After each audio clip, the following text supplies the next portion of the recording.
Hey everyone, it's Ben Hardy here, and in today's video I'm going to be doing a walk around on the new Toyota Land Cruiser. Now I already did a walk around on the new Land Cruiser when it was first unveiled, but I decided to do this walk around at the auto show because I figured, why not? The new Land Cruiser can't come out soon enough.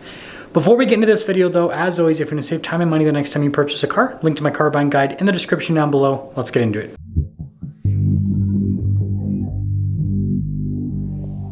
So let's take a look at this new Land Cruiser. So powering it is a turbocharged 2.4 liter four-cylinder paired to a hybrid system, putting out 326 horsepower and 465 pound-feet of torque. Now that has very similar power figures to the 3.4 liter twin turbo V6 that is in the Lexus GX550 this is a sibling vehicle with.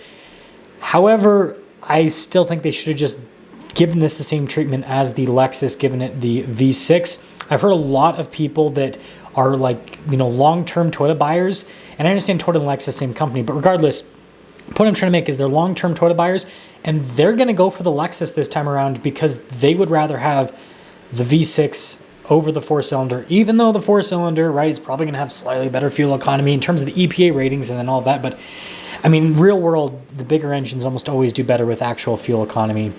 But it'll still be interesting to see how it drives, but yeah, I don't understand why Toyota, they shrunk the Land Cruiser. This is like the Land Cruiser Prado, and then on top of that, won't even give us a V6 with it. So it's like they just mega neutered things. But anyways, independent front suspension, as you can see here with the new Land Cruiser. I think the fender flares look pretty cool there. Not like way out there, which is good. Don't want them to be too bulky because that just gives a vehicle kind of a funky look. And I like the squared off mirrors. Reminds me of the FJ Cruiser.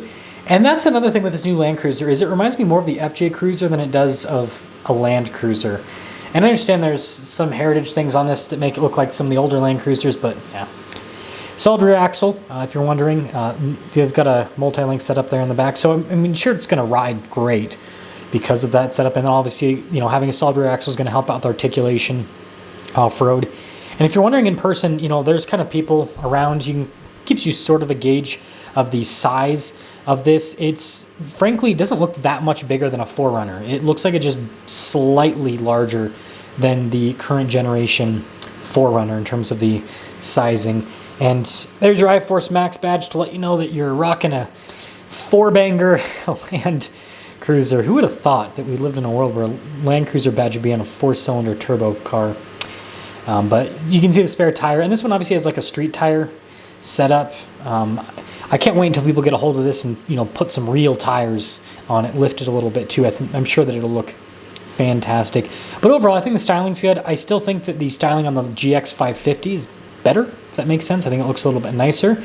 And then you guys can see here at the interior, Toyota will let you basically buy it bare bones if you want, still over $50,000 if you get a bare bones interior like what this one has. And then you can get it loaded up too if you want. And that one's, I think, like over $60,000 at the pricing.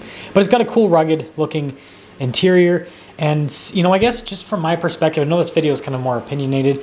I think that this would have been so much cooler if it had the bigger engine, if it felt like it was going to be something that's going to be reliable. I'm not saying that this engine won't be reliable, but I don't trust a four-cylinder as much as a V6. Regardless, let me know what you guys think about this new Land Cruiser.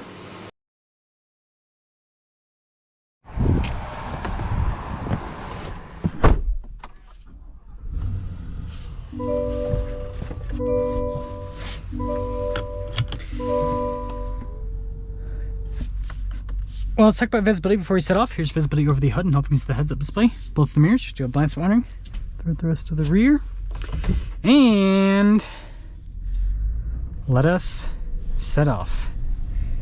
So first off, seat comfort in the Escalade is really good. I just drove a Yukon Denali Ultimate before this, and these seats feel a little bit wider, but they both feel comfortable. So there is that. Suspension's just as comfortable with both of them too. Gotta love the torque from the V8 also. It's a fun engine. It is a fun engine.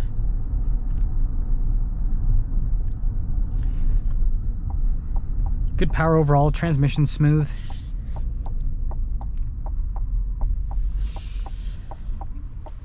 It's quite interior. Now let me know what you guys think about like the high gloss finish in the wood trim. I kind of like the grainy finish more in cars, but you know, also high gloss I don't think it's too bad. I think that it's I think it could be a nice look. That is for sure. Like how there's so many just escalating Cadillac logos throughout the interior. They're like, they got to remind you, this is not a Tahoe. I repeat, this is not a Tahoe. And then outside of that, the Escalade does have a unique feel, at least inside with the driving experience. It has kind of like its own interior space here. It's very unique, I'd say. I like it. I think they've done a good job. Smooth.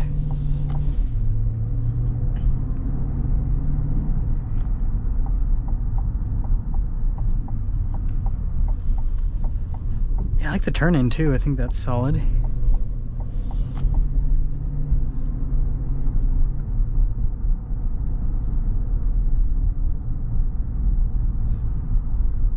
Yeah, suspension's really comfortable.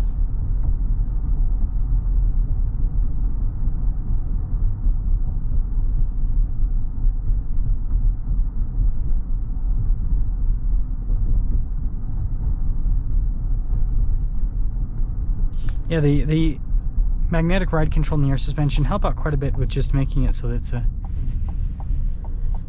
very luxurious vehicle to drive. And the 6.2 V8's great.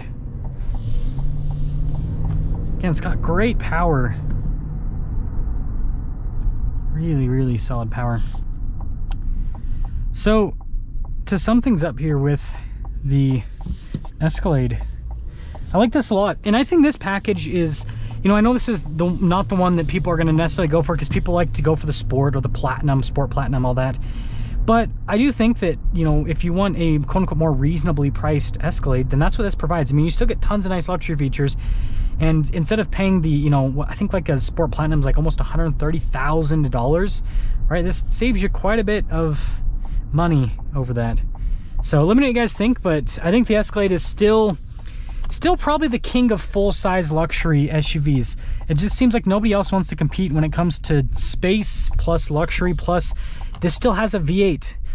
The Grand Wagoneer and the Lincoln Navigator that, you know, attempt to compete against this, they don't got V8s anymore. Let me know what you think.